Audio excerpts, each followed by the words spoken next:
എൻ്റെ ഒരു ഒപ്പീനിയനിൽ സ്ത്രീകൾക്ക് അവരവർക്ക് ഇഷ്ടമുള്ള ഡ്രസ്സ് ധരിക്കാം. ബിക്കോസ് അത് അവരുടെ കംഫർട്ടാണല്ലോ. എല്ലാ മനുഷ്യർക്കും വസ്ത്ര സ്വാതന്ത്ര്യമുണ്ട്. സോ എനിക്ക് ഇഷ്ടമുള്ള ഡ്രസ്സ് അത് ചെറിയ ഡ്രസ്സാവാം വലിയ ഡ്രസ്സാവാം അത് ധരിക്കേണ്ടത് എൻ്റെ ഇഷ്ടമാണ്.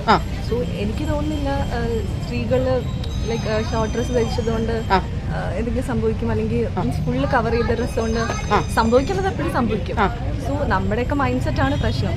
ഇഷ്ടമുള്ള വസ്ത്രം എപ്പോഴും ധരിക്കാം. പട്ടുപാവാട പോലത്തെ ഇരിക്കണ ഡ്രസ്സൊന്നും എനിക്ക് ഇഷ്ടമല്ല.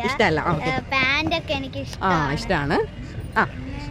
ടീഷർട്ടും ഇത് മറ്റേ നിക്കറും പോലത്തെ ചേച്ചിമാര് മറ്റേ ജീൻസ് പാന്റ് ഇടും. അതാണ് ഇഷ്ടം. സാരി എടുക്കുന്ന ചേച്ചിമാരാ ഇഷ്ടമല്ല. അതിനോട് വലിയ താല്പര്യമില്ലല്ലേ അല്ലേ? ഇങ്ങനെ ഓരോരോ മനസ്സുകൊണ്ടാണ് നമ്മൾ ഡ്രസ്സിങ് ഒക്കെയാണ്. അത് നമ്മളെ ഇഷ്ടമുള്ളതുപോലെ നമുക്ക് ചെയ്യാൻ ഉള്ള ഇതുണ്ട്. മോഡേൺ ഡ്രസ്സ് എന്നത് എനിക്ക് ഇഷ്ടം. ഇങ്ങനെ അതാണ് കംഫർട്ടബിൾ അതാണ്. പിന്നെ അത്രയും ഉപയോഗിക്കാൻ പറ്റത്തില്ല. അല്ലാതെ മോഡേൺ ഡ്രസ്